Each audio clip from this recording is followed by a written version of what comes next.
Selain di Sumatera Utara yang juga terdampak cukup parah bencana banjir dan longsor adalah di Aceh. Bagaimana penanganan banjir dan longsor di Aceh? Kita tanyakan pada jurnalis Kompas TV Mustajab dan Putra Perwira Lubis yang saat ini berada di lokasi pengungsian di Kabupaten Pidi, Aceh. Selamat malam, Mustajab. Iya, malam Rahmat.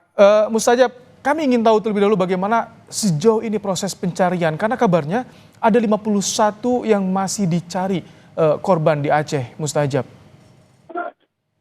Ya, baik saudara, memang hingga hari ini atau hari kelima sejak terjadinya banjir di Provinsi Aceh, tim semuanya sudah bergerak untuk melakukan penyelamatan korban dan juga pemulihan bencana ini di Provinsi Aceh. Yang kita tahu bahwa hampir 20 kabupaten kota di Aceh ini terdampak banjir yang terjadi pada Rabu yang lalu.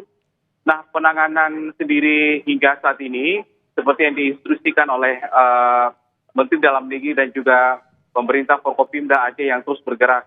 Mereka menyampaikan bahwa untuk saat ini banjir yang melanda Aceh karena banyak infrastruktur yang kemudian harus didata kembali, ya termasuk juga warga yang menjadi korban dari peristiwa banjir ini, karena terjadi di hampir di seluruh kabupaten kota di Aceh, baik itu dari lintas timur mulai dari Banda Aceh hingga ke Aceh Tamiang. Seperti yang kita sampaikan bahwa ada 3 jembatan yang terputus dan ini menghubungkan akses jalan nasional dari pusat ibu kota Aceh menuju ke Sumatera Utara. Demikian juga di jalur barat Aceh, Rahmat. Baik. Mustajab, kami ingin tahu untuk sambungan komunikasi aliran listrik bagaimana? Karena memang dari Jakarta pun kami cukup kesulitan menghubungi rekan-rekan liputan di daerah di wilayah Sumatera ini. Apakah belum sepenuhnya pulih komunikasi dan juga listrik di sana?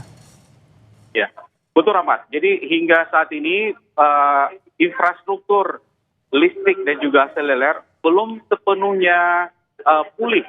Apalagi jaringan listrik yang saat ini mulai dari Banda Aceh hingga ke Tamiang maupun di wilayah tengah Aceh di Gayo Luwes, Aceh Tenggara, Bener Meriah, dan termasuk di kawasan barat selatan mulai dari Aceh Jaya ke Singkil. Dan ini karena memang diperparah dari 9 tower transmisi listrik milik PLN tumbang atau roboh pada saat banjir. Namun pemerintah dan juga PLN sudah inisiatif untuk membuat tower transmisi darurat untuk bisa melayani listrik warga. Memang realnya di lapangan saat ini ada beberapa titik yang listrik padam, kemudian ada yang sudah menyala. Kemudian ini juga bergiliran listrik hidup padam di Aceh untuk melayani. Bahkan sebagian memang di beberapa tempat pengungsian seperti yang ada saat ini mereka juga standby genset apabila memang listrik yang padam belum sepenuhnya normal di Aceh. Demikian juga dengan seluler. Sinyal masih belum di semua tempat ini tersedia dengan baik. Apalagi di tempat-tempat yang berparah banjir, misalnya di kecamatan, di Kabupaten Gayo Luwes, di Aceh Tenggara, di Bener Meriah, yang putus total jangkauan dari wilayah tengah Aceh dan wilayah pegunungan di Aceh.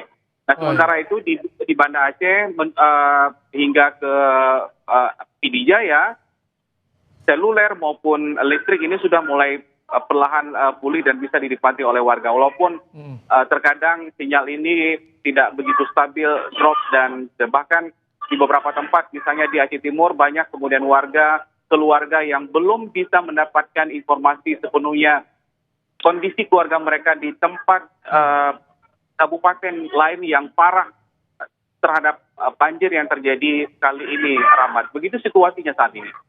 Baik, terima kasih Mustajab dan juga Putra untuk laporan Anda langsung dari Kabupaten Pidi di Aceh. Selamat bertugas kembali.